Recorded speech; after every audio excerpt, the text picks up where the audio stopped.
Donc voilà, bienvenue à bord. Bienvenue, Merci. bienvenue dans La Chute. En plus, c'est une émission que tu suis depuis un moment, mais on n'est d'abord pas là pour parler de La Chute, mais surtout de parler de ces sujets. Et j'ai dit à tout le monde, on va avoir Bluetooth. Il y a plein de monde qui te connaît en disant, mon Dieu, mais c'est Bluetooth, il va venir, il va venir. Est-ce que tu peux un petit peu présenter rapidement ce que tu fais, ton parcours, et nous parler de Reflet? Alors, moi, j'ai un parcours un petit peu atypique, j'ai fait plein de trucs. Alors, j'ai bossé pas mal d'années dans l'infogérance, enfin tout ce qui est administration système et réseau informatique, et principalement sur des problématiques de sécurité web. Donc, j'ai fait du pentest, des choses comme ça. Là, depuis à peu près 4 ans, je me consacre beaucoup à l'univers des crypto-monnaies et tout ça.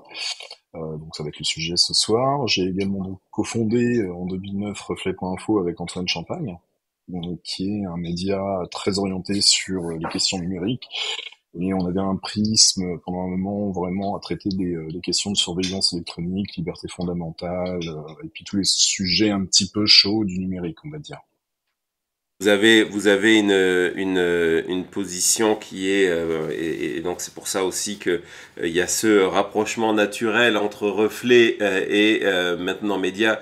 Vous êtes très clairement un média pro-démocratie. Vous êtes aussi 100%, 100% indépendant.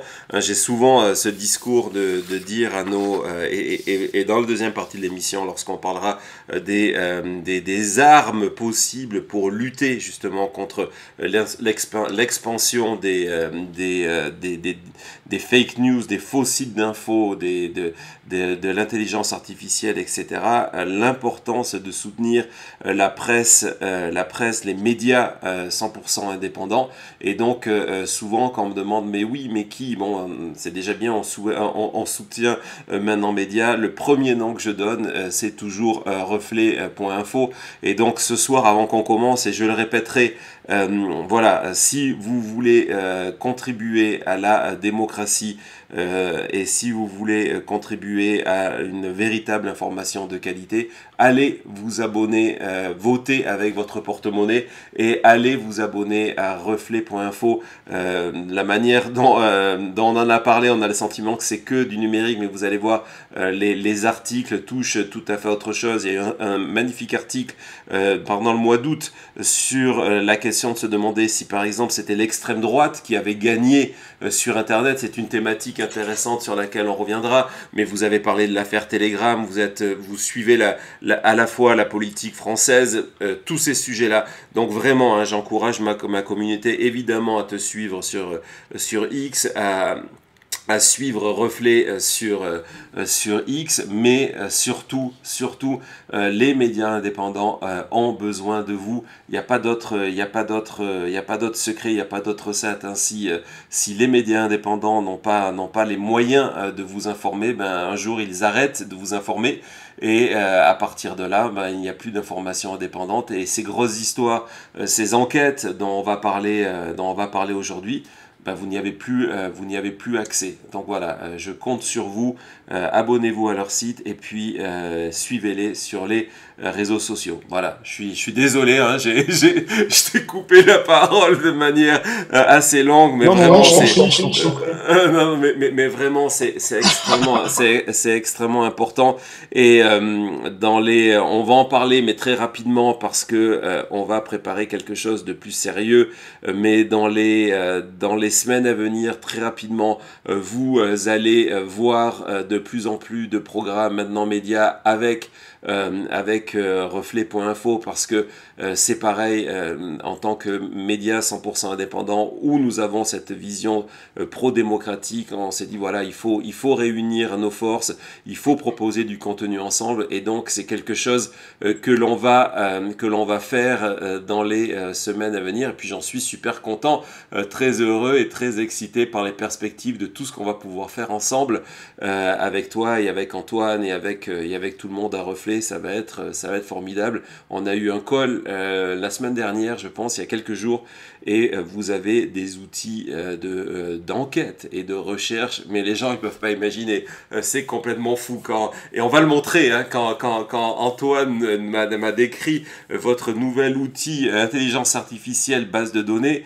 On était dans un film à Hollywood. Hein. Ouais, ouais, oui, enfin, bah, si tu veux, on a toujours été intéressé, évidemment, par tout ce qui est OSINT. On a tous utilisé dans notre coin des petits outils et tout, et puis comme la rédaction de Reflet s'est agrandie et qu'il y a quelques techs en plus dedans qui font des trucs assez ouf, bah, la suite logique c'était de monter notre petit outil et tout ça. Alors moi, je t'avoue que je l'ai pas utilisé encore. Je le connais très mal, même si je connais les briques en fait qu'il y a derrière. J'ai tendance à encore les utiliser dans mon coin. Mais ouais, ouais, enfin, Reflet est arrivé, bah, d'ailleurs, grâce au financement des lecteurs et tout ça, à construire un outil qui est vraiment ouf. Tu dis un petit outil, vous allez voir, on n'en dit pas plus, on aura Antoine qui va venir, Antoine Champagne qui va venir nous le présenter, on aura des images, vous allez voir à quoi ça ressemble et à quoi ressemble le futur du journalisme d'enquête. Parce que ce qui est fou dans cette machine que vous avez créée de toutes pièces avec des capacités exceptionnelles, c'est que en fait vous êtes dans le futur de l'enquête journalistique qui vous permet de croiser des millions de documents, des bases de données, etc., etc. Ça va être quelque chose d'exceptionnel. Voilà, pour l'instant, on n'en dit pas plus, Ouais, c'est ouais, pas le sujet d'aujourd'hui. Vas-y. juste un petit truc, oui, enfin, bah, c'est assez logique si tu veux, c'est vraiment dans l'évolution des choses. On a vu déjà à l'époque de Wikileaks, quand tu avais des bases de données qui arrivaient sur Internet, des bases de données de plusieurs gigas et des trucs comme ça, bah, il fallait forcément des outils pour pouvoir les traiter, pour pouvoir extraire au moins les informations pertinentes, parce que quand tu te retrouves par exemple avec le dump des mails de la campagne d'Hillary, tout n'est pas intéressant dedans.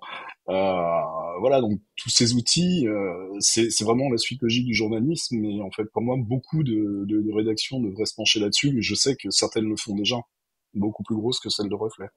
Exactement, mais en tout cas voilà, en tout cas c'est formidable, très impatient de cette nouvelle ère pour Maintenant Média et la possibilité de vraiment de venir offrir à nos spectateurs une plongée vraiment au niveau de l'expertise et au niveau des documents et des sources qui est d'un niveau qui n'existe pas ailleurs et donc de vous offrir accès à tout ça. On en parlera. Aujourd'hui, on va parler justement de ta spécialité à toi qui sont les crypto-monnaies. On va en parler dans un cadre évidemment qui correspond à celui de l'émission, donc de Donald Trump, la campagne, etc.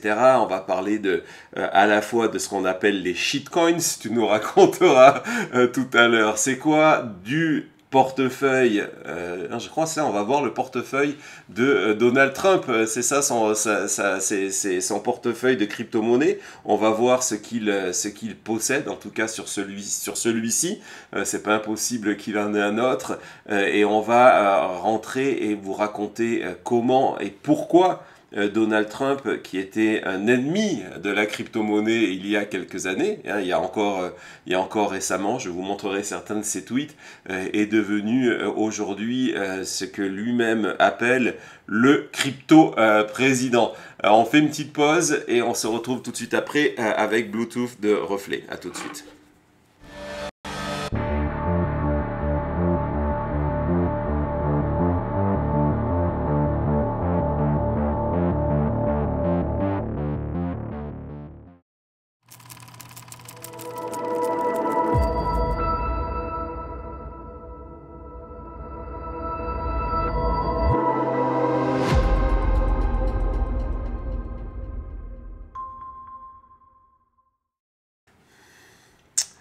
Voilà, donc si vous étiez, c'était le point de départ, vous y étiez ce matin avec nous dans Maintenant Matin, je vous ai raconté une histoire amusante, hein, tu nous en diras ce que tu en penses, est-ce que tu as pu aller un petit peu vérifier, mais une histoire amusante qui s'est déroulée pendant la nuit dernière pour vous en Europe, le fait que les Trump qui préparent, on va vous en parler, qui préparent leur arrivée massive dans le monde de la crypto-monnaie, loin et beaucoup plus gros que Donald Trump et les NFT. Hein. Ça a été aussi une manière de peut-être de tâter le terrain, en tout cas de se rendre compte qu'il y avait pas mal d'argent à la clé. Je crois que les NFT lui ont rapporté, selon les déclarations publiques que nous avons, entre 3 et 7 millions de dollars à titre personnel. Donc c'était pas mauvais, c'est un bon départ.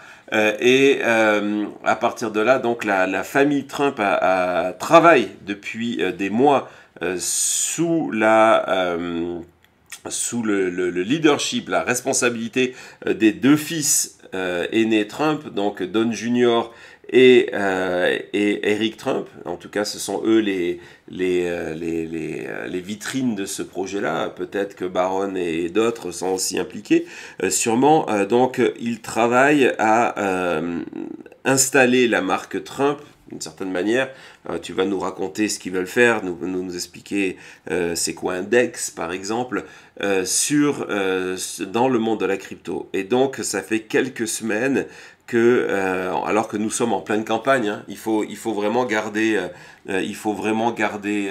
ça dans l'esprit, c'est que il y a beaucoup d'énergie en ce moment qui est utilisée pour faire autre chose que de faire élire Donald Trump. C'est moi ce qui me trouble le plus. C'est pas que il se lance dans les cryptos, c'est assez logique vu leur parcours, si tu veux mon avis, mais c'est le fait que ils font en ce moment alors qu'il y a des tas d'autres choses à faire.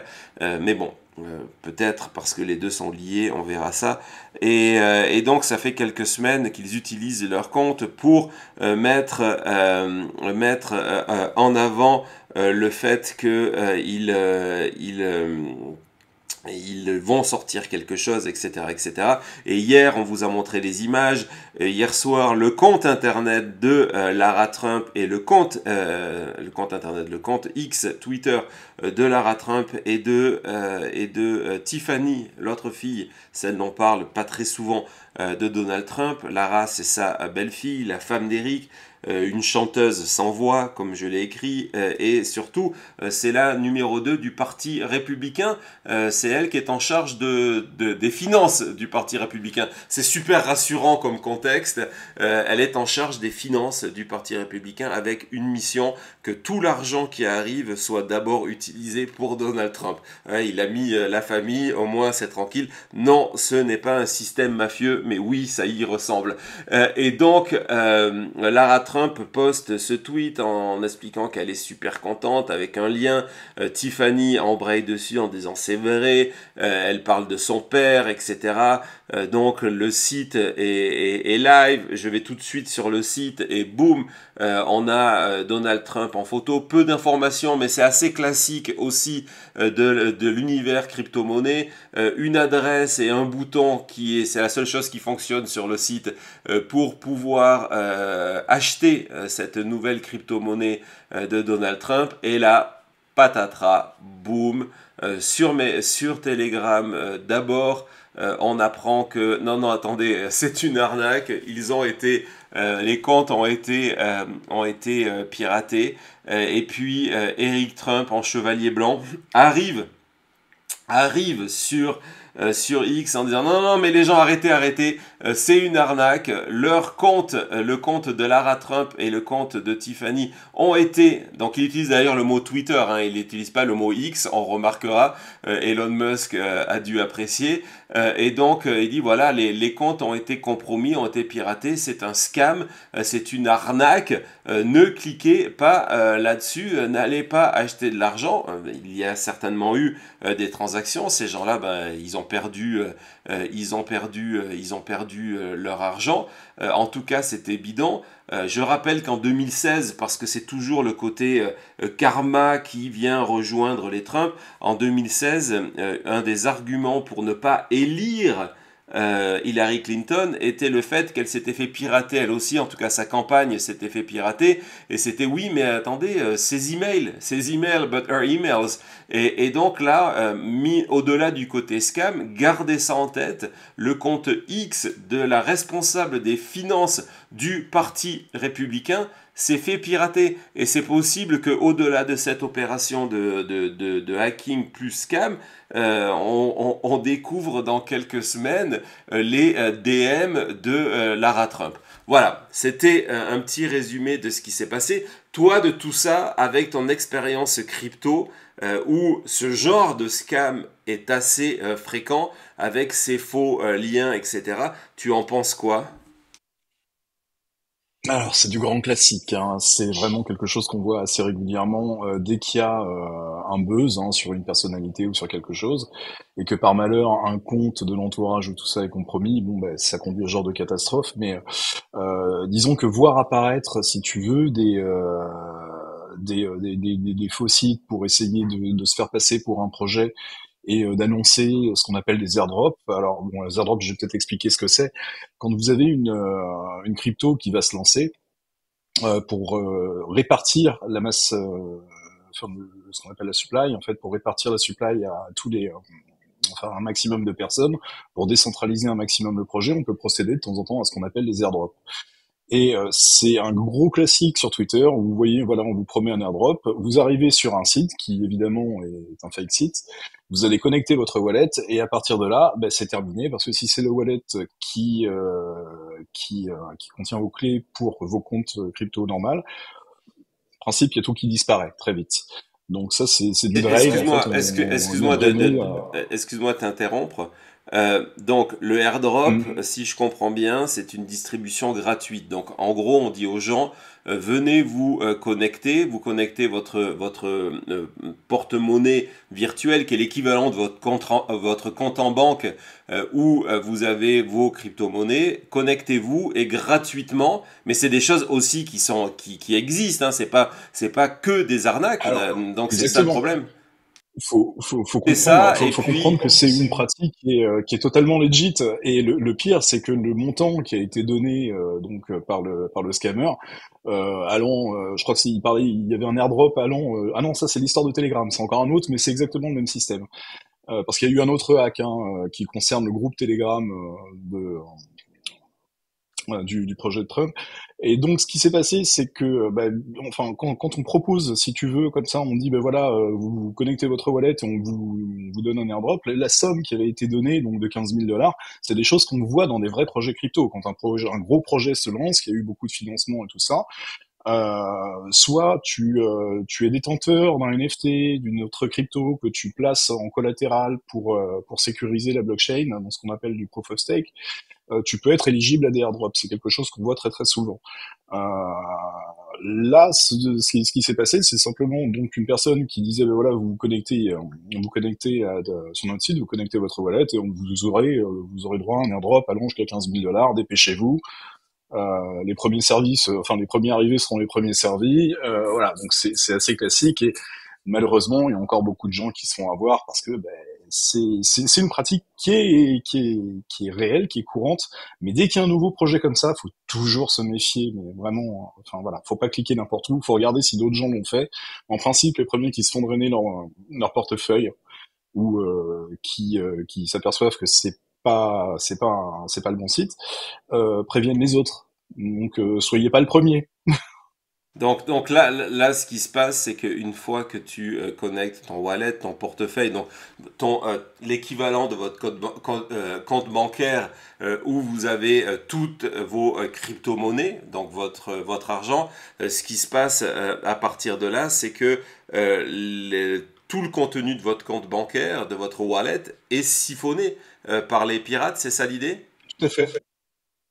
Tout à fait. C'est gênant. Ouais, c'est gênant. Et puis, malheureusement, il y a encore des gens qui ne sécurisent pas correctement leur wallet, qui n'utilisent pas, par exemple, de clé Ledger, qui se connectent directement avec des hot wallets, c'est-à-dire des wallets qui sont directement intégrés à leur navigateur. Et là, c'est très très facile de faire une bêtise. Si on signe n'importe quoi, si on signe la moindre transaction, on peut malheureusement donner accès à toutes ces cryptos. Ouais.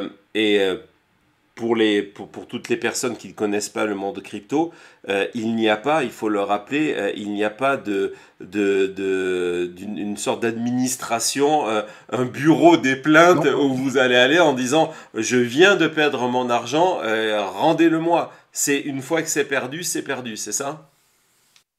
exactement. Une fois que c'est perdu, c'est perdu. Il y a pas d'entreprise Bitcoin à laquelle tu peux aller déposer un recours. Ouais, donc non, c'est vraiment. Donc, ce que je retiens aussi dans tout ça, et au-delà des problèmes de sécurité, et au-delà des questions des sécurités des DM sur X, parce qu'on imagine que pour avoir piraté le compte de Lara Trump, en principe, c'est quoi ces schémas de piratage pour comment on arrive à, je veux pas que tu nous donnes le guide de le faire, c'est pas ce que je veux dire, mais comment Alors on non, arrive à pirater je vais le pas vous compte. donner le guide, mais il y a deux alternatives. Moi, ce que je pense, c'est que Lara et une autre personne de la famille Trump, je crois sa fille, ceux qui se sont fait pirater leur compte, n'avaient tout simplement pas activé déjà le 2FA, l'authentification à double facteur. Si elle l'avait fait, c'est possible également que leur compte ait été piraté, mais là c'est plus vicieux, c'est ce qu'on appelle du SIM swapping. Ça veut dire qu'il faut obtenir une carte SIM de la part de l'opérateur, donc déjà être en mesure de prouver entre guillemets une identité et de récupérer le code parce qu'on a tout simplement une SIM clonée du numéro de la personne qu'on cible. Là en l'occurrence, je pense que c'est tout simplement qu'il n'y avait pas de 2FA qui était activé et que c'était des cibles un petit peu faciles. D'accord, donc ça a été relativement facile d'obtenir leur mot de passe et donc de se faire passer pour Alors Lara oui, Trump et Tiffany. et exactement, le schéma le plus classique dans ces cas-là, c'est que le mot de passe qui était utilisé avait déjà été utilisé pour d'autres applications et qu'il y a eu un piratage et que ce mot de passe s'est retrouvé dans une base de données qui traînait et puis la personne a tenté le coup et puis ça a fonctionné.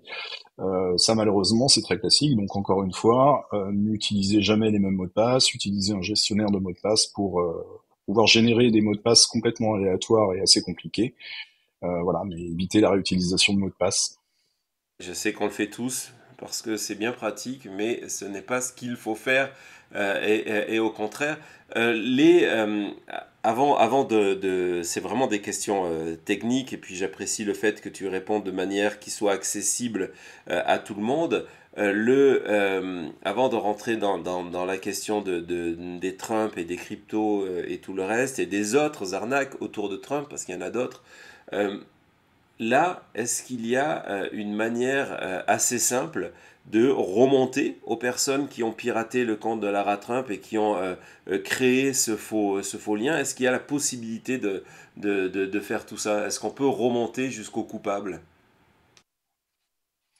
Alors non, c'est très compliqué. La personne a fabriqué un faux site, hein, donc elle est passée par un hébergeur, elle a acheté un nom de domaine, mais apparemment c'était sur des petites îles des Caraïbes ou quelque chose comme ça, donc c'est très très difficile d'avoir une identité parce qu'il n'y a pas de KYC sur quand tu achètes un nom de domaine, il n'y a pas de, t'es pas obligé de présenter ton passeport, de faire une photocopie et tout ça, donc n'importe qui peut déposer n'importe quoi n'importe où. Et puis la personne ensuite qui s'est connectée sur Twitter a probablement pas fait ça depuis son adresse IP, a probablement utilisé du Tor ou un VPN ou quelque chose pour se masquer. Et alors je dis pas qu'elle se fera jamais épingler, hein, elle a peut-être fait des bêtises. Maintenant c'est très très compliqué, c'est particulièrement compliqué et les gens en principe qui montent des arnaques crypto et tout ça sont pas des manchots en principe en termes d'anonymat, donc il y a peu de chances qu'on tombe sur les auteurs. Ouais, et souvent, il faut comprendre, ce sont des groupes organisés qui sont spécialistes de tout ça. Tout à C'est fait, pas ouais. forcément l'image de la personne toute seule, le jeune adolescent de 17 18 ans dans la cave chez ses parents. Ce sont des groupes organisés qui le font. Et justement, tout à l'heure, on parlait des NFT. Les NFT ont été peut-être donc le NFT, je vous le rappelle, ce sont ces, on va simplifier, ces images numériques que l'on peut collectionner, vendre et échanger, et qui après vous ont ce qu'on appelle des utilités, donc qui vous permettent d'accéder à certaines choses, comme du côté de Donald Trump, accéder à un repas à Mar-a-Lago, hein, c'est l'utilité de ces cartes. Donc Thomas vous montre les dernières réalisations, donc on le voit biceps en avant jouer avec un bitcoin. C'est un moment, c'est vraiment un tournant chez Trump. Les NFT ont été peut-être un des secteurs les plus touchés par toutes ces arnaques organisées. Et donc moi je trouvais que c'était assez intéressant la manière dont il surveillait le timing des Trump. C'est parce qu'on est vraiment très proche. Et donc c'est en gros cette histoire-là confirme, et toi tu peux nous en parler, le fait qu'il y a vraiment cette volonté du côté des Trump de partir dans le monde de la crypto. Alors, je peux pas te donner les intentions exactes des Trump parce que je les connais pas moi-même. Il y a un truc qui est sûr, c'est que Trump n'était pas pro-crypto il y a quelque temps. Il avait même vertement critiqué Bitcoin, hein, en expliquant que c'était un truc qui était basé sur du vent. Enfin voilà.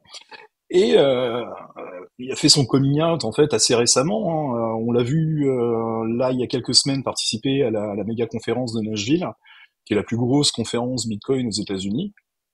Dans laquelle il a fait plein de promesses comme mettre à la porte Gary Gensler de la SEC. Faut savoir que Gary Gensler est pas réellement apprécié, hein, dans l'univers crypto, et pour de bonnes raisons. C'est que la SEC, depuis plusieurs années, poursuit absolument tous les projets crypto en expliquant que ça a été des ICO ou des IPO qui ont été masqués, que les tokens qui ont été vendus sont assimilables à des securities et que donc il faut payer tant de millions. Le problème, c'est qu'il n'y a pas de règles claires encore. Les actifs numériques ne sont pas encadrés légalement aux États-Unis. Et comme Gary Gensler ne donne pas de cadre clair et qui poursuit tous les projets, bah forcément, il est assez détesté. On pourra Excuse-moi parler du encore, procès de Ripple, par exemple. excuse-moi de t'interrompre, mais Oui, encore une fois, la SEC, c'est le gendarme boursier oui, aux États-Unis, la Security and Exchange Commission. Donc, ce sont eux qui sont chargés de réguler les marchés, et ils considèrent que les cryptos sont l'équivalent de mise sur le marché en bourse, mais sans aucune règle et sans aucune protection. Ça aussi, c'est un aspect important, hein, sans aucune protection pour les consommateurs. c'est ça. En fait, je vais même aller un petit peu plus loin pour donner le cadre. Il y a vraiment deux types d'assets. On a coutume de dire qu'il y a le Bitcoin et les autres cryptos.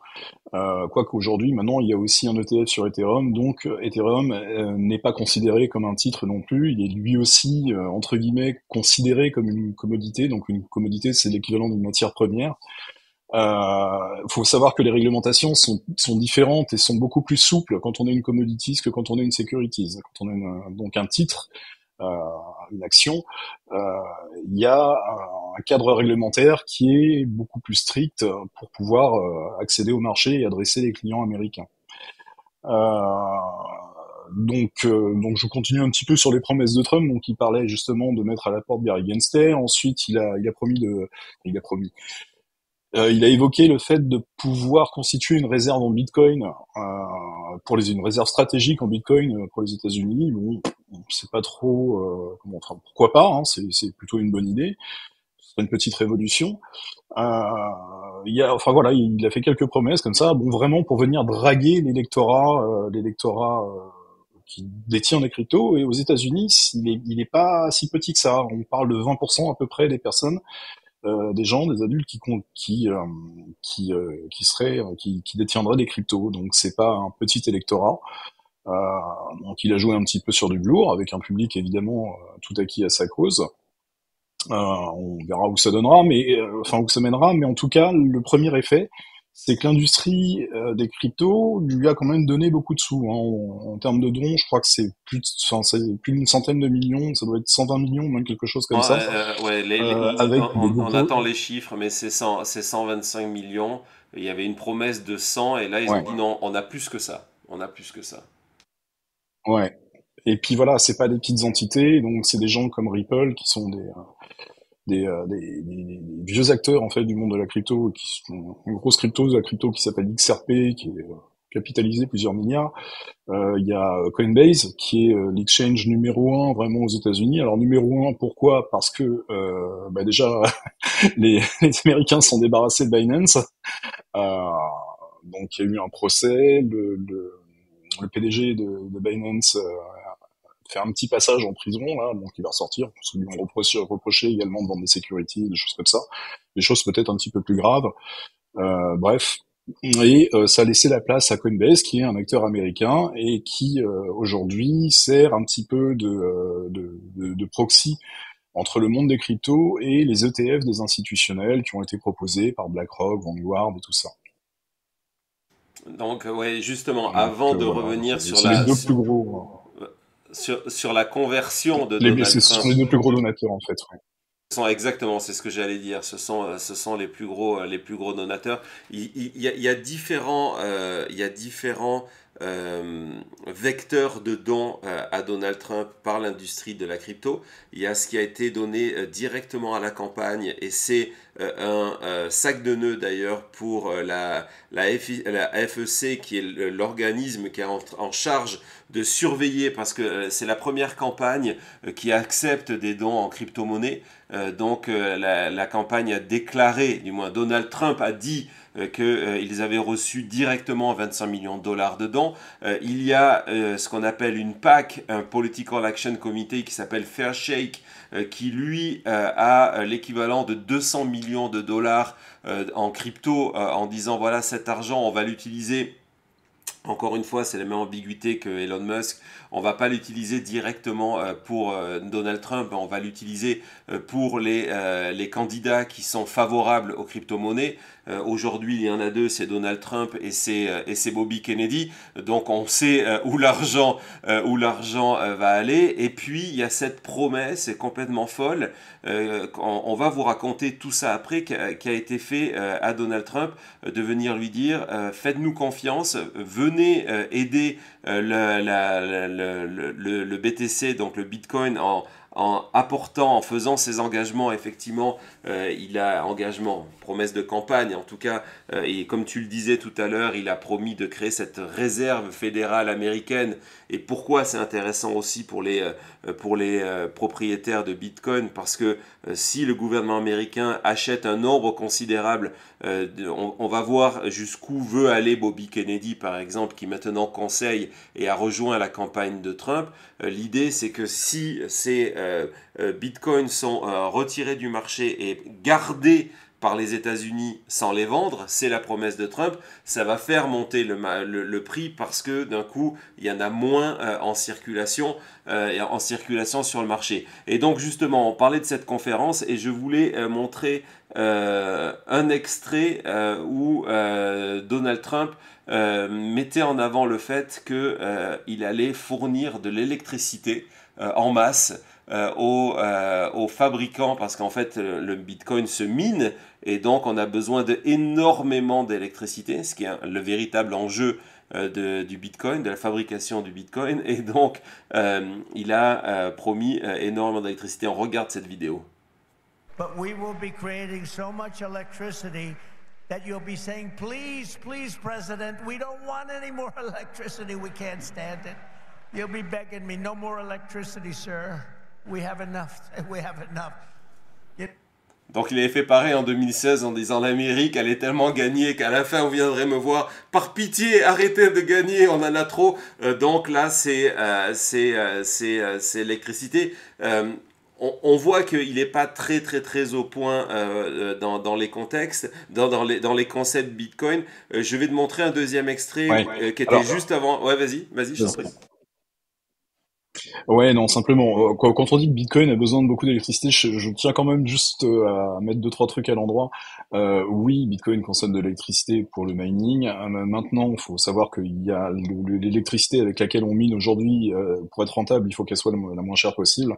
Et donc, par définition, c'est de moins en moins des énergies fossiles. Donc, c'est de moins en moins du pétrole ou du gaz. Ça existe toujours, principalement au Texas. Donc c'est un petit peu, je pense, ce cercle de mineurs un peu sale, on va dire, que Trump vise. Maintenant, faut pas assimiler Bitcoin à ce cliché qui est de dire que ça consomme autant que la Norvège ou je sais pas quoi.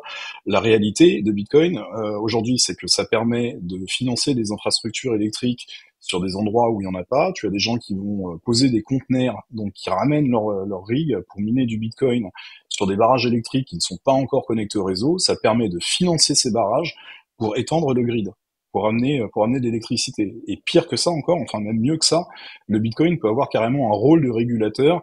Si tu veux, l'électricité, on n'en a pas besoin en fait toute la journée. Il y a des mineurs de Bitcoin qui vendent aujourd'hui des services de régulation et parfois ils sont même payés pour miner.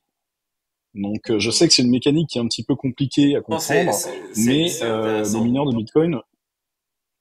les mineurs de Bitcoin deviennent aujourd'hui, si tu veux, des acteurs du grid électrique, du réseau électrique, et ça va devenir très très vite des acteurs, à mon avis, incontournables. Donc il faut pas tomber dans le cliché d'expliquer que Bitcoin, en fait, tue la planète parce que ça consomme beaucoup d'électricité. Le vrai calcul, il est pas là. Il y a un apport aussi qui est certain au minage de Bitcoin.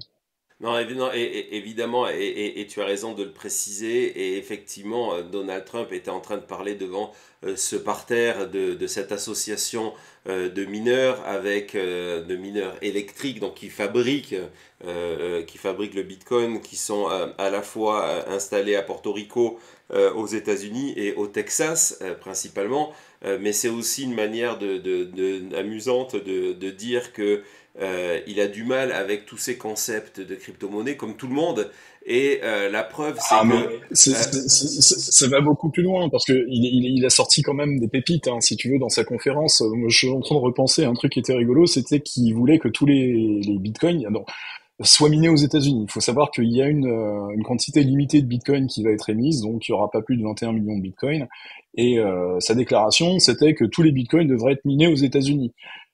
Sauf que personne ne veut ça, surtout pas les vrais bitcoiners, parce que ça serait la mainmise des États-Unis, une centralisation pas possible, et ça va complètement à l'opposé des idées de Bitcoin. Exactement, qui est une monnaie Et ça n'arrivera pas. de décentralisation. Évidemment que non, ça n'arrive pas, mais c'était pour connecter les thèmes de sa campagne, parce que, comme tu l'as dit tout à l'heure, en 2018, il parle du Bitcoin, il est opposé. En 2019, il parle du Bitcoin, entre autres ce tweet, il est président des États-Unis à ce moment-là, en disant que il n'est pas un fan de Bitcoin. En 2021, il est à nouveau interrogé, cette fois-ci sur Fox News, et il va encore plus loin en disant non, non, moi je crois qu'au dollar, le Bitcoin c'est une arnaque. Il le dit sur Fox News. Donc à un moment, il faut qu'il justifie par rapport à son public comment on change. Donc ce côté America First qui est de partout en disant voilà, on va faire des Bitcoins et c'est les États-Unis, on va être les premiers, on va être les plus grands, on va être les plus forts. C'est son discours politique. Mais au-delà de ça, il a du mal avec les contextes. Je vais te montrer une vidéo où il est sur Fox News. Et donc, on lui demande pourquoi ce changement par rapport aux crypto-monnaies. On va après évidemment revenir sur l'apport financier que la communauté des crypto-monnaies lui propose. Et il explique, ça va nous permettre, le Bitcoin, de s'attaquer à la dette publique des États-Unis. Supprimer la dette publique des États-Unis. Et là, il sort ce concept complètement fou de dire ce qu'on va faire, c'est qu'on va envoyer un chèque crypto. Donc le côté chèque et crypto, c'est assez amusant. Regarde la vidéo. They think it's good. Who knows? Maybe we'll pay off our $35 trillion, hand them a little crypto check, right? We'll hand them a little Bitcoin and wipe out our $35 trillion. But how do you...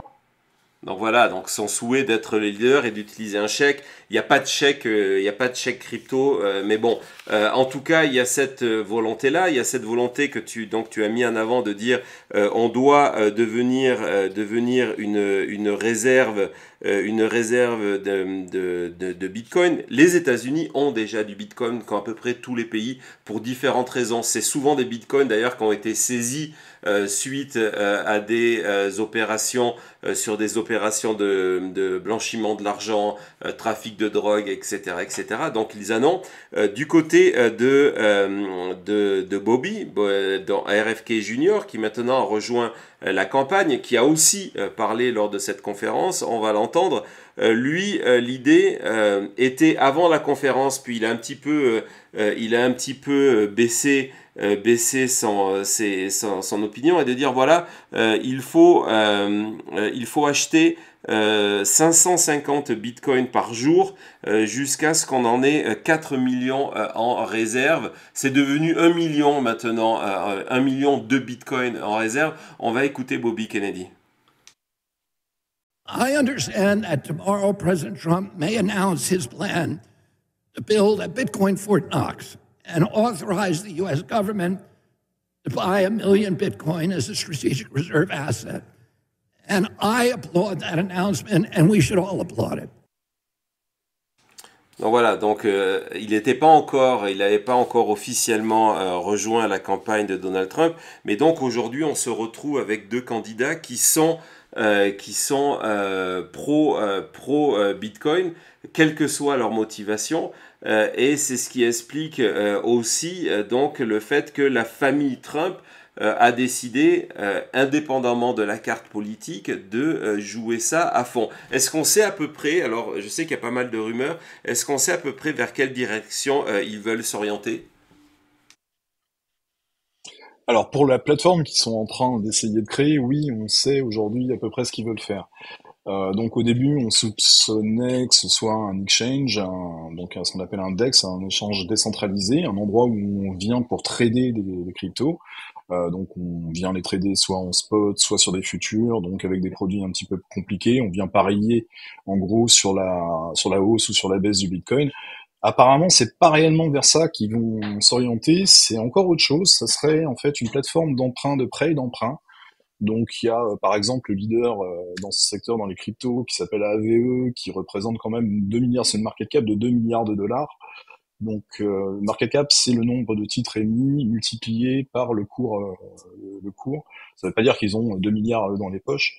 Par contre, donc le fait qu'ils s'orientent vers ça, c'est quand même un signe. C'est-à-dire qu'ils vont pas monter non plus leur propre blockchain et tout ça. Ils vont faire ça, à mon avis, à partir, enfin, sur le même principe qu'AVE, sur la blockchain Ethereum, qui est la blockchain sur laquelle tous les gros trucs, en gros, de finances décentralisées se trouvent. Donc, c'est normal, en fait, j'ai envie de te dire.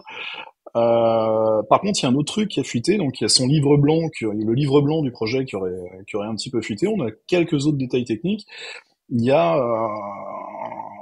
un projet crypto qui s'appelle Do Finance qui faisait à peu près la même chose et qui a été piraté en juillet dernier. Et apparemment, c'est sur cette base de code que le projet en fait des Trump se lancerait. Donc c'est assez rigolo parce que le hack est quand même assez récent, ça date du mois de juillet. Il y a eu 2 millions de dollars qui sont envolés, donc c'est rien un hack à 2 millions de dollars dans l'univers des cryptos. Les gros hacks, c'est de passer plusieurs centaines de millions. Mais ça suffit à les mettre en difficulté et il se trouve apparemment que ça serait ce code-là qui serait réutilisé. Et comme c'est assez récent, on est quand même en droit de se demander si le truc va être vraiment secure. Ça, c'est un premier point qui est un petit peu rigolo. Donc bon, l'idée de la plateforme, techniquement, ça va être quoi? Ça va être de proposer, ça veut dire que des gens vont venir pour proposer des liquidités, et d'autres personnes vont venir pour les emprunter, et donc les personnes qui ont prêté seront rémunérées, et les Trump se prendront une petite commission dessus, en fait, on va dire, voilà.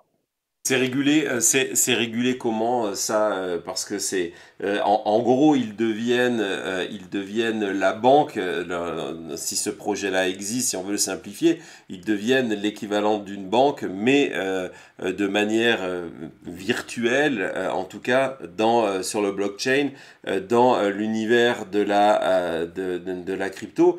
Est-ce qu'il y a des lois? Est-ce que c'est quelque chose qu'ils peuvent faire sans tomber sous les régulations américaines? C'est quoi l'idée? Alors ça, c'est une super bonne question. Alors j'ai envie de te dire que oui, puisqu'il y a d'autres projets qui le font, hein, ils le font même depuis les États-Unis. Disons que s'ils n'ont pas envie d'être embêtés, ils peuvent tout à fait s'ouvrir une plateforme un petit peu à la FTX aux Bermudes ou quelque chose comme ça. Par contre, à partir du moment où ils vont adresser un public américain, il y a de fortes chances que les autorités financières gardent un œil attentif dessus. Mais le coup de génie entre guillemets, ça va être de dire ben voilà, on est décentralisé, donc c'est pas nous qui administrons techniquement en fait cet outil. On va créer ce qu'on appelle une DAO, donc une organisation décentralisée qui va voter pour toutes les décisions. Mais ça va être une manière probablement de se défausser, si vraiment ils jouent le jeu du décentralisé. Mais je suis pas sûr qu'ils fassent ça. Ils sont tout à fait capables ils sont bien entourés, hein. T'as un acteur des cryptos qui est assez connu, qui s'appelle Corey Kaplan, qui a été embauché, entre guillemets, comme advisor pour les projets de World Liberty Financial. Euh, on va voir comment ça va se passer, mais à mon avis, ils vont y aller en frontal. Je suis pas sûr qu'ils aient des ennuis tout de suite, mais c'est assez compliqué puisque de toute façon, il n'y a pas de cadre réglementaire aux États-Unis concernant tout ce qui est univers crypto. Ce qui pose des problèmes, comme je te l'expliquais tout à l'heure avec la SEC, ce qui pose des problèmes avec la CFTC, qui elle aussi, au bout d'un moment, quand il y a un token qui est émis, dit si c'est pas si c'est pas une security, ben ça doit être nous qui devons garder un œil dessus. Donc chacun se tire un petit peu le bout de gras là-dessus, mais j'ai pas encore en fait d'informations sur comment ils vont organiser tout ça. Le truc qui est vraiment intéressant par contre, c'est qu'il est question qu'il y ait un token également. Donc ça veut dire qu'ils vont émettre un jeton, ils vont émettre une crypto-monnaie entre guillemets, et c'est là où on peut avoir affaire à la CFTC ou à la SEC, plutôt à la SEC, parce que on va soupçonner évidemment que c'est l'équivalent d'un titre qui va être émis. Alors on va voir comment ils vont émettre ça, mais la question là de ce que j'ai vu, c'est qu'il ne serait pas tradable. C'est pas un jeton qui serait tradable, c'est peut-être un truc qu'on mettra en collatéral ou un jeton de récompense et qui sera éventuellement échangeable sur la plateforme, mais pas sur les autres exchanges. Et Donc donc, on n'est pas non plus dans le truc, dans le summum du truc décentralisé. Je sais pas comment ils vont répartir les jetons, s'ils vont se garder une partie des jetons pour les distribuer à leurs proches ou pour financer du marketing. C'est ce que font tous les projets en principe. Mais là, la répartition des tokens risque d'être intéressante si ce jeton a une valeur à un moment ou s'il est tradable, on verra. On ouais, n'en sait rien en fait. ce que l'on sait aussi, c'est que ces dernières semaines, derniers mois, les fils Trump ont multiplié effectivement les voyages dans des pays comme le Salvador, par exemple, qui a cette relation avec Bitcoin. Donc, on sent vraiment qu'il y a une volonté d'aller dans cette direction. Dans quelques minutes, on va regarder le porte-monnaie un des wallets de Donald Trump lui-même. Je voulais revenir 2 secondes sur cette conférence Bitcoin 24. Le CIO le grand patron de cette conférence, c'est un jeune Américain qui s'appelle David Bailey, qui a donc invité Donald Trump à venir parler. En fait, c'est l'histoire officielle. La véritable histoire, c'est que quelques mois avant, il est allé voir Donald Trump, il a réussi à approcher Donald Trump. Et la meilleure manière d'approcher Donald Trump, c'est de lui promettre de l'argent. Et donc c'est lui qui, avec des mineurs, entre autres, qui résident à Porto Rico, lui-même habite à Porto Rico, ils sont allés lui promettre un minimum de 100 millions de dollars et de 5 millions d'électeurs qui, d'après leurs études, seraient intéressés par voter pour un candidat, quel qu'il soit, qui soit pro-crypto-monnaie. Ces 100 millions ont été dépassés. Il y a d'autres, en plus, comme je vous l'expliquais, d'autres groupes. Et pour vous montrer aussi l'intérêt de Donald Trump, pourquoi il est devenu soudainement le crypto-président, lorsqu'ils l'ont invité à venir parler à Bitcoin 24, ils l'ont payé pour venir parler. Et en plus de ça, ils lui ont donné la possibilité d'organiser un repas caritatif, caritatif de levée de fonds. Voilà, donc c'était privé et il fallait payer. Et regarde le prix par personne pour faire cette table ronde privée Bitcoin avec, c'est pas un faux, hein, avec Donald Trump, 844 600 parce que c'était le maximum. Justement, les frères Winklevoss, qui sont les co-créateurs au départ de Facebook et qui sont des évangélistes du Bitcoin aux États-Unis, eux avaient donné $1 million chacun et la campagne a été obligée de les rembourser parce que ça dépassait les limites légales. Et donc, d'un coup, l'intérêt de Donald Trump pour le Bitcoin se comprend lorsque il propose de faire une photo à $60 000 par personne pour la photo avec lui, et il y en a eu plein, hein, il y en a sur les réseaux sociaux, où le tour de table avec lui, ses conseillers et les acteurs principaux de l'industrie de la crypto-monnaie pour $844 600. C'est plus clair comme ça aussi, non? Ah ouais, bah oui, forcément. Donc il y a le petit univers crypto aux États-Unis brasse énormément d'argent, évidemment. Il y a des gros industriels de la crypto, il y a des miners, il y a des gens qui ont des exchanges. Donc je parlais des frères Winklevoss qui sont vraiment des bitcoiners de la première heure, donc qui ont fait fortune, qui sont milliardaires, hein. Même s'ils ont eu quelques soucis avec la chute de, je crois que c'était à l'époque de la chute de FTX, parce qu'ils se sont retrouvés avec des fonds qui étaient bloqués. Enfin voilà, il y a une histoire. Mais oui, enfin Trump a senti le filon, évidemment. Il y a des sous à prendre dans cet univers. Et on va regarder d'ailleurs son wallet. Je vais vous expliquer Vas-y les trois Thomas, trucs si tu dessus peux qui sont assez basculer rigolos. sur son wallet. Alors explique-nous pourquoi déjà pourquoi on sait que c'est vraiment son wallet et pourquoi ces informations-là sont publiques. Alors, déjà, une blockchain, c'est quoi? C'est un registre ouvert que n'importe qui peut consulter. Donc, c'est très commun qu'on arrive à identifier derrière une adresse de wallet des gens. Il y a une plateforme donc qui s'appelle Arcane Network qui est spécialisée dans l'analyse on-chain pour essayer de mettre des noms sur des wallets. Donc celui-ci, on sait que c'est si ce n'est son wallet, au moins l'un de ses wallets. Et on retrouve donc la liste de toutes les cryptos qu'il possède. Donc on voit que c'est un gros fan quand même d'Ethereum, et ce qui est un petit peu normal puisque les collections de NFT qu'il a mis en vente se passaient sur la blockchain Ethereum. Donc il a des Ethereum, il a probablement peut-être aussi investi dedans, je sais pas, je suis pas sûr qu'il ait réellement investi dedans. Mais enfin, en tout cas, si c'est les gains de ses collections NFT, c'est pas mal, hein. Le petit pécule qu'il a fait c'est les lignes donc ETH et WETH. On voit que la première ligne, c'est un meme coin, c'est un shitcoin, donc le shitcoin MAGA, Trump, je sais plus lequel c'est exactement. Je vais te dire ça tout de suite. C'est le Trump. Donc, il en a pour 1,8 million de dollars, donc c'est monté beaucoup plus haut. Si on regarde le graphe juste à droite, il y a eu, faut savoir qu'évidemment, c'est un marché qui est ultra volatile, donc n'y allez pas n'importe comment. Ceci n'est pas un conseil d'investissement, tout ça. On voit que son wallet est monté jusqu'à plus de 20 millions, jusqu'à 28 millions. Et puis là, le marché est retombé, surtout qu'il a en majorité donc des mêmes coins qui sont par nature très volatiles. On voit qu'il a du MAGA également, qui est pareil, et le Fight. Donc le Fight, c'est le même coin qui a été créé suite à sa tentative d'assassinat. Alors, faut bien comprendre un truc, c'est pas lui qui a créé ces crypto-assets, hein. C'est vraiment, c'est pas des tokens qui ont été créés par lui ou par son entourage. C'est des fans de Trump qui se sont dit, ben voilà, on va faire un meme coin à l'effigie de Trump. Il y a des plateformes qui te permettent aujourd'hui de créer des meme coins sans aucune compétence technique. Donc, il y en a une qui s'appelle Pump.fun, C'est des trucs qui sont créés sur Solana en principe.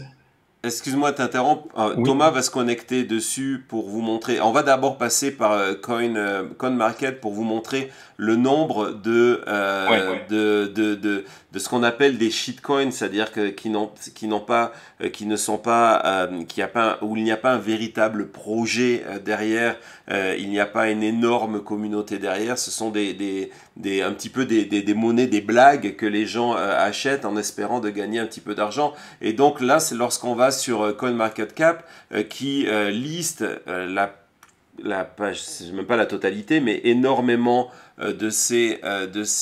toutes les crypto-monnaies. Lorsque on va faire dans la recherche, dans la table de recherche, Thomas le fait, et donc tu voulais qu'il tape quoi? Trump, c'est ça? Ouais, voilà, par exemple Trump, on va voir qu'il y a une centaine de projets qui sont relatifs à Trump, hein. Donc voilà, tu regardes le See All Results en bas en bleu, voilà, Ça, il y a une que, centaine, tu vas trouver une centaine de trucs reliés à Trump. ouais, Donc ça, c'est juste dans le top 10 000. Il faut savoir qu'il y a aujourd'hui des centaines de milliers, voire des millions en fait de cryptos qui ont été créés. Là, c'est le top 10 000, donc c'est les 10 000 cryptos avec le plus de market cap. Il y en a quand même une centaine à l'effigie de Trump. Il faut bien que l'on comprendre que soit parmi clair, cette centaine, enfin, ouais, c'est pas, on est d'accord, c'est du scam. Il y a absolument rien derrière. Si vous investissez là-dedans, c'est en pure perte. Alors c'est possible que ça pump et que ça dump en l'espace d'une journée et tout ça, mais à la fin le résultat est le même, c'est que vous ressortez à poil. C'est des trucs qui n'ont vraiment aucune utilité, enfin voilà, c'est des cryptos communautaires et il y a absolument rien derrière. et donc, que l'on soit clair, ce ne sont pas des crypto-monnaies créées par Donald Trump. Et justement, tu nous as envoyé sur un autre site où c'est celui-ci, c'est PumpFun qui Ouais. te propose en quelques clics, c'est ça, de fabriquer ta propre monnaie et donc ta propre monnaie Trump, c'est ça l'idée? Ouais, alors là, on est vraiment dans les bas-fonds du degen des cryptos. N'importe qui peut venir créer une crypto, donc voilà. Et si tu cliques sur une, bah, tu vas voir, tu peux tout de suite en acheter et tout. Donc alors là, on est dans de l'ultra low cap, hein, dans des ultra basse cap, capitalisation. Ben, il arrive qu'il y en ait une sur 100 000 qui draine une communauté suffisante pour que le cours explose et qu'on retrouve ces cryptos listés sur des gros exchanges. Mais c'est vraiment l'exception de l'exception de l'exception. C'est-à-dire que si vous investissez dans des trucs sur pump.fun, vous êtes à peu près sûr de perdre vos fonds. C'est même pas à peu près sûr, c'est que vous avez 99,999999% de perdre vos fonds. Et toutes Et ces encore une mots. fois, n'importe qui peut créer quoi que ce soit là-dessus. Enfin, Ah bah, c'est là qu'on on va créer la crypto maintenant média. Hein, c'est voilà. Non, plus sérieusement, on estime que les monnaies Trump. Donc encore une fois, ce n'est pas lui hein, qui est derrière. Il y a eu la rumeur à un moment que justement il y a eu le DJT Coin. On avait fait une émission dessus. Que Baron Trump ait été impliqué dans cette création. Ce n'est pas impossible, il y a des éléments troublants qui vont dans cette direction-là, mais en gros l'idée c'est que on se rend compte que ces fameux shitcoins qu'on a vus de partout à l'effigie de Trump, en fait ils sont créés sur des sites comme ça. Donc c'est une arnaque. alors voilà, c'est complet une arnaque. Alors il y en a qui arrivent à percer. Donc on a vu justement le MAGA, on a vu le Trump qui ont réussi à percer. Et si on revient sur le wallet de Trump, on va voir donc bah, qu'il en possède beaucoup. Pourquoi il en possède beaucoup? C'est parce que ses projets ont eu l'idée de génie, ayant identifié ses adresses, de lui en envoyer gratuitement. Et comme des gens ont vu, c'était la meilleure pub du monde si tu veux pour eux, ils ont présenté le wallet de Trump en expliquant, regardez, Trump en possède. Il y a des gens qui sont partis l'acheter. Pourquoi on en achète? C'est parce que Trump il en a, mais pourquoi il en a? C'est parce qu'on lui en a donné. Mais c'est pas grave, on va en acheter quand même. Ah non, parce qu'en fait, c'est ça, il y a toujours Et ce donc, même mécanisme et on l'a vu avec ces sneakers, les premières fois que les sneakers sont sortis, les fameuses baskets dorées, où il y a eu une explosion de prix. Les premières que les personnes avaient récupérées, je pense, c'était au SneakerCon de Chicago. Ils les ont mis immédiatement en vente sur eBay. C'est monté à plusieurs milliers de dollars les premières paires sur eBay, sur le marché du collector, et d'un coup les fans Trump sont venus, et certains en se disant, oh mon Dieu, si des gens sont prêts à les acheter à 2000, demain ils seront prêts à les acheter à 4000. Donc ils ont investi à acheter des chaussures à 2000 qui coûtent environ 20 dollars, même moins à fabriquer. Et donc c'est le même mécanisme où les gens se disent, mon Dieu, si cet argent, si ces shitcoins sont sur le wallet de Trump, c'est qu'il est derrière, et le jour où il va dire je suis derrière, c'est en gros ce qui va remplacer le dollar ou ce qui va remplacer le bitcoin, la valeur va monter. Donc c'est un intérêt complètement spéculatif, on est d'accord? Oui, oui, tous les délires sont permis, surtout qu'en plus, bon, la majorité de ces tokens sont émis dans des quantités mais phénoménales. On parle de centaines de milliards de tokens. Et comme ça coûte pas cher comparé à un Bitcoin qui est à 60 000 dollars, ben on se dit, ben je vais en acheter 1000 comme ça, le jour où il arrive à 1 dollar, mais sauf qu'il peut pas arriver à 1 dollar. Ça ferait une market cap complètement délirante si t'as 10 trillions de tokens en circulation, le truc va pas arriver à 1 dollar. Il représenterait que la capitalisation boursière de tout le S&P 500. Donc, les gens se disent, je vais acheter un token qui vaut rien, et puis comme ça, quand il sera à 1 dollar, je serai riche. Mais voilà, ça serait ça comme ça en réalité.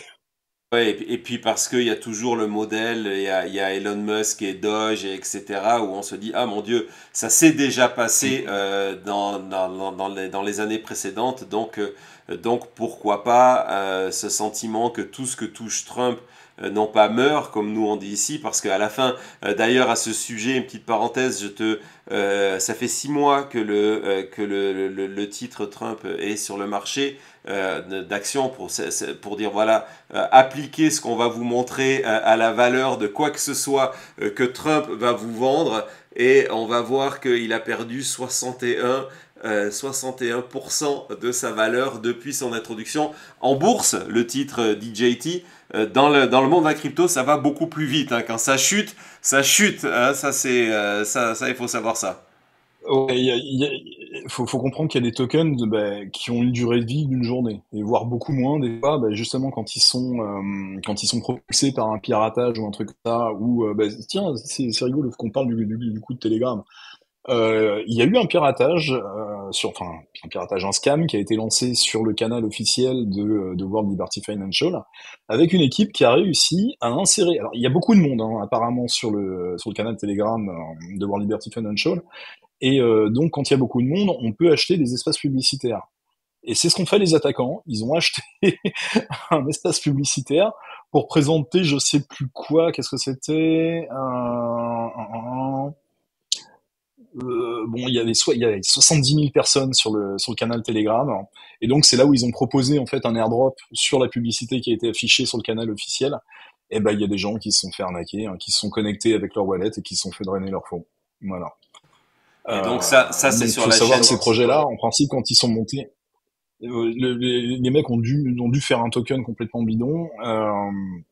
Les gens qui sont connectés se sont fait siphonner leur wallet, mais quand il y a un truc comme ça qui se passe où tu viens acheter des tokens directement, déjà un projet qui te dit d'acheter ces tokens, enfin, sur sa première page et qu'il n'y a rien d'autre, c'est très très mauvais signe, faut jamais acheter. Mais là, ce qui se passe, c'est que les gens ont commencé à acheter du token, et puis comme les gars en fait devaient avoir une supply beaucoup plus importante, ils se mettent à tout revendre et puis ils partent avec le pognon. Donc le token part à zéro dans la journée, voire dans l'heure. Des fois, tu as des tokens qui ont une durée de vie de quelques heures. C'est ce qu'on appelle le pump and dump, où d'un coup vous avez le prix qui monte et boum, et qui s'effondre, et ce sont les acheteurs qui se sont fait avoir, et les créateurs du token qui ont vendu au plus haut, et d'un coup, Exactement. c'est terminé. Ce que je te propose, Bluetooth, c'est de faire une pause de quelques secondes, et puis on va répondre à la question qui revient souvent lorsque l'on dit Donald Trump et les bitcoins et les crypto-monnaies, de se dire, est-ce que Donald Trump prépare sa sortie, et quand je dis sortie, peut-être même une fuite des États-Unis. On revient sur ça tout de suite après. Ne bougez pas, c'est la chute.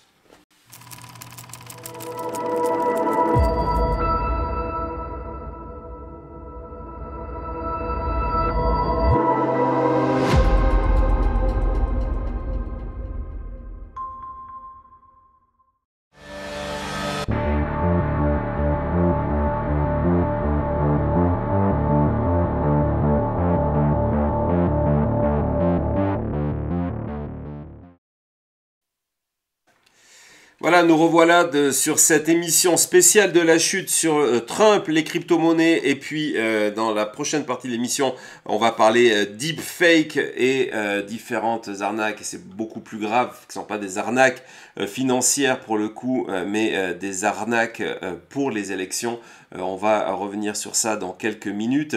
Avant de rendre la parole à Bluetooth, on va parler de nos bitcoins à nous, nos super chats et nos super stickers, super thanks, whatever.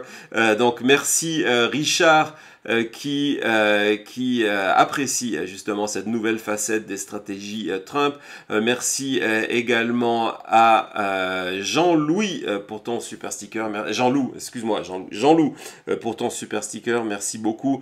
Merci à... vas-y Thomas. À Bruno, merci Bruno, qui nous verse en euros en disant désolé, même pas, ça représente pas un centième de Bitcoin. Et non, on n'a pas encore. Alors, est-ce que c'est une erreur? Est-ce qu'on devrait avoir un porte-monnaie, un portefeuille crypto? On va te poser la question tout à l'heure, Bluetooth. Merci à Isabelle aussi, sa collaboration habituelle. Heureux de t'avoir parmi nous, Isabelle. Merci de ton soutien vraiment extrêmement fréquent. Il y a aussi Daniel qui est passé. Merci Daniel. J'ai dû en oublier, mais on reviendra sur ça tout à l'heure. On va revenir à notre dossier. Donc oui, petite parenthèse, est-ce que c'est utile? Est-ce que vous, c'est quelque chose qu'a Reflet Info? Donc encore une fois, je vous encourage, si vous allez encore plus loin dans ces aspects-là, mais pas que cet aspect-là, le piratage, l'infiltration des réseaux sociaux et de l'Internet par l'extrême droite, allez vous abonner à reflet.info. Vous êtes un média 100% indépendant, comme nous, comme Maintenant Média, et c'est pour ça qu'on va travailler ensemble d'ailleurs. Est-ce que la crypto-monnaie, parce qu'on en parle aussi beaucoup de manière négative, mais comme tu le disais tout à l'heure sur l'électricité, ce n'est pas que des arnaques, ce n'est pas que des shitcoins, etc. Est-ce que la crypto-monnaie contribue à votre financement? Alors sur Reflet, oui, c'est assez récent. Ça a jamais été un sujet réellement chez Reflet, hein, tout ce qui est crypto. C'est moi dans mon coin qui me suis intéressé à ça. Et comme il y avait de la demande parmi les lecteurs de pouvoir faire des dons en crypto, de pouvoir régler des abonnements en crypto, c'est un truc qui a été mis en place là il y a quelques mois, hein, il y a 3 mois, 3, 4 mois, je crois. Et tu estimes que c'est une source de financement d'avenir pour les médias indépendants, ou où il y a un problème d'adoption de la crypto-monnaie et qu'en fait, bon, c'est juste pour une toute petite minorité? Alors non, aujourd'hui, tu peux plus dire que qu'il y a un souci d'adoption, que ça concerne vraiment une toute petite partie de la population. C'est plus vrai. On en parlait tout à l'heure pour les États-Unis, on estime qu'il y a à peu près 20% de la population qui détient des cryptos. Et d'ailleurs, Trump, dans toute son exubérance et tout ça, a quand même eu, il faut lui reconnaître ça, l'effet positif d'amener les cryptos dans le débat, dans un débat de politique nationale. Ce qui n'était pas du tout le cas du tout aux États-Unis, ce qui est encore moins le cas en Europe. Mais c'est des choses qui vont venir de toute façon à un moment ou à un autre, et ce sont des actifs comme des autres. C'est des choses qui vont profondément, à mon avis, modifier les années à venir. On sait quand on parle de Web3, euh, c'est introduire de la valeur, du transfert de valeur dans Internet. Et le fait que tu aies justement des cryptos comme Bitcoin qui soient complètement décentralisés, pour le coup bien décentralisés, et qui deviennent un actif qu'on peut s'échanger, faire des transactions même importantes pour des frais qui sont ridicules, en ne se soumettant pas au bon vouloir d'un tiers, que ce soit ta banque, que ce soit n'importe qui, ça apporte réellement quelque chose. Donc on ne peut pas nier aujourd'hui, en 2024, que les cryptos sont un truc qui est voué à mourir. Les gens qui te disent ça aujourd'hui, en fait, n'ont aucune idée de ce dont ils parlent. Et, et moi, c'est quelque chose que j'ai mis du temps à comprendre. Tu vois, je m'y suis mis il y a que 3, 4 ans. Euh, j'ai toujours pensé qu'à un moment, les autorités sonneraient la fin d'un récré, comme je disais. J'ai pas été le seul à le dire d'ailleurs. Et j'ai dû admettre que je m'étais complètement planté, c'est tout. Bah, c'est bien de l'admettre, mais bon, donc ce sont effectivement des pistes à explorer. Et donc justement, là, on a parlé de côté positif. Pourquoi je voulais qu'on commence sur ça? Parce qu'on va parler encore d'un aspect négatif de la crypto-monnaie, qui est cette idée de que ça permet, parce que souvent c'est lié dans le traitement dans les médias, entre autres, uniquement du blanchiment d'argent, de la prostitution, du trafic de drogue, du trafic d'armes, du trafic humain, tout ce qu'on peut imaginer d'extrêmement négatif dans la société. Et c'est une réalité que les crypto-monnaies ont Alors une non. place. Non? Vas-y. Alors, oui et non. Faut bien comprendre un truc, c'est que si c'est utilisé, les gens qui vont dire que le Bitcoin n'est pas une monnaie et qui vont te dire que c'est utilisé pour des échanges, pour ci, pour ça, euh, se contredisent eux-mêmes, tu vois, quelque part. Si c'est utilisé, c'est que c'est bien justement une monnaie quelque part. Maintenant, il faut comprendre que le Bitcoin, le Bitcoin et les cryptos en règle générale, ça représente à rien en termes d'argent de la criminalité à côté de ce qui est utilisé en dollars. Et un Bitcoin, un Ether, est traçable sur la blockchain, donc ben, on sait qu'il est passé de tel compte à tel compte. Des mallettes de cash, c'est pas traçable du tout. Et Donc, les si tu veux, le monde financier traditionnel est bien plus opaque et le dollar est bien plus utilisé aujourd'hui, enfin, il le sera très longtemps à mon avis, hein, pour les échanges de valeurs pour des actes criminels.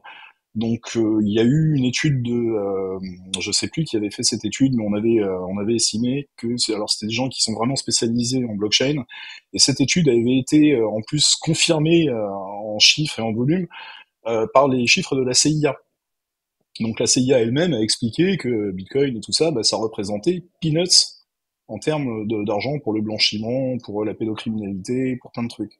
C'est rien à côté du dollar. Donc je crois que c'est 0,15% des transactions qui étaient frauduleuses. Si tu ramènes ça au dollar, le dollar, je crois que c'était 5 ou 10 fois plus. Enfin, c'était hallucinant, quoi. Non, non, mais c'est évident, et c'est d'ailleurs pour ça qu'il y a un effort de nombreuses puissances d'essayer de limiter le cash pour des questions aussi de contrôle à ce niveau-là. C'est un autre sujet extrêmement intéressant. Mais tu sais, William, une banque panaméenne ou aux Bermudes est bien plus opaque qu'une blockchain publique.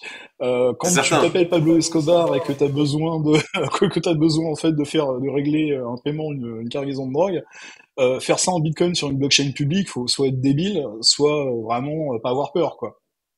Justement, du coup, tu anticipes un petit peu la question que j'allais te poser, parce que dès que l'on parle, mais j'ai fait le test autour de moi en disant oui, Donald Trump et sa famille se lancent. Moi, ce qui m'intéresse, c'est que je connais leur parcours, je suis pas le seul, leur parcours financier et le nombre d'arnaques qu'ils ont fait et les condamnations qui vont avec. On a suivi le procès pour fraude à New York, mais avant ça, il y a eu des tas d'autres affaires Trump, entre autres, on en parlait ce matin, l'organisation caritative Trump qui était gérée par Eric Trump, qui en fait, où il détournait l'argent qui était soi-disant donné pour des enfants qui avaient le cancer, ils détournaient pour leur enrichissement personnel. Donc il y a un historique de fraude, donc moi c'est ce qui m'intéresse là-dedans, mais en général, quand tu parles avec les gens et que tu leur dis voilà, Trump, sa famille, ils sont tous, ils se lancent dans le BTC, dans le Bitcoin, dans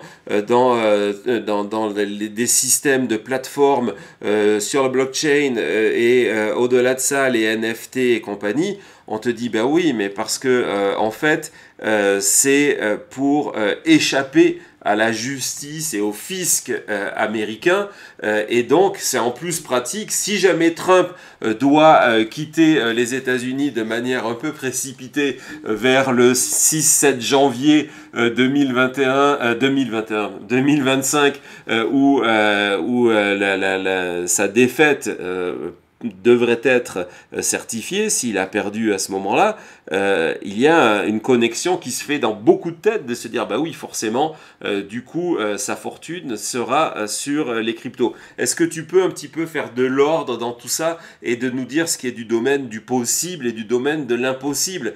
Si Trump met sa fortune en crypto, arnaque des millions de personnes sur crypto, est-ce qu'il peut aller vivre à l'étranger et finir sa vie avec une boisson, un cocktail sans alcool au soleil et ne pas être poursuivi par les États-Unis? En gros, c'est ça.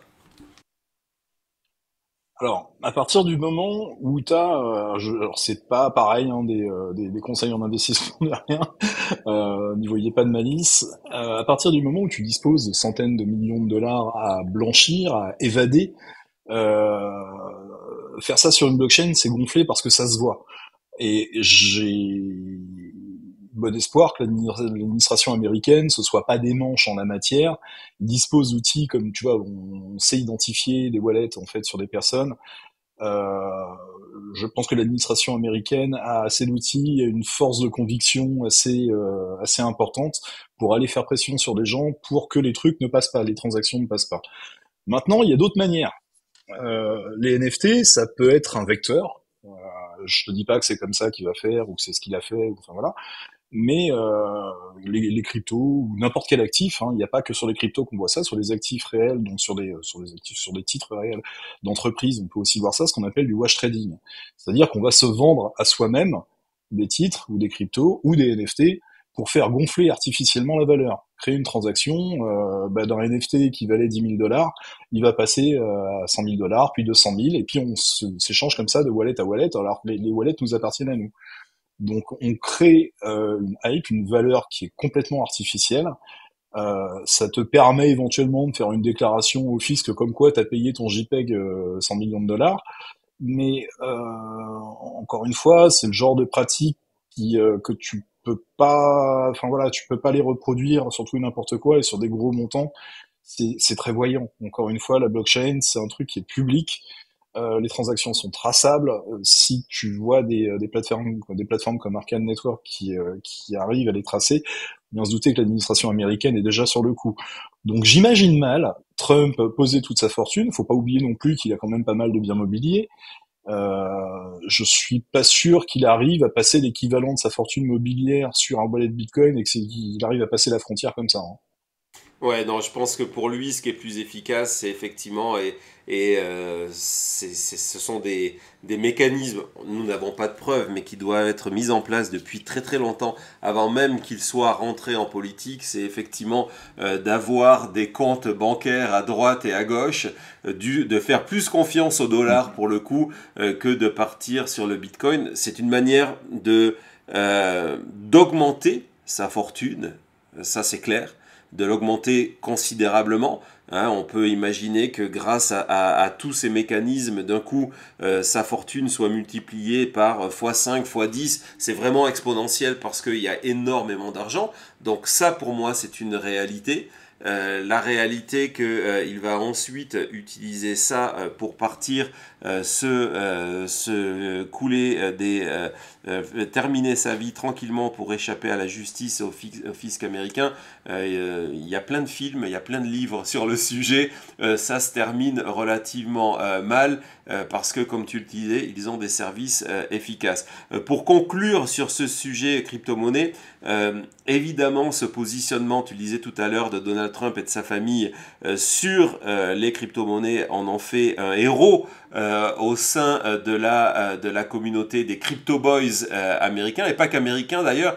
Je trouvais que c'était amusant, c'est que je suis allé un petit peu me promener sur des groupes de lecture, des forums français sur les crypto-monnaies, et Donald Trump est extrêmement populaire parce qu'il y a ce positionnement, il y a le côté aussi un petit peu libertarien dedans qui rentre en ligne de compte, et tout le monde estime que c'est bien pour leur valeur. Et donc dans ce côté héros, je voulais partager avec toi un tout petit clip justement qui a été fait à la gloire de Donald Trump. C'est juste pour s'amuser avant de partir dans un sujet beaucoup plus lourd. Regardons ça immédiatement.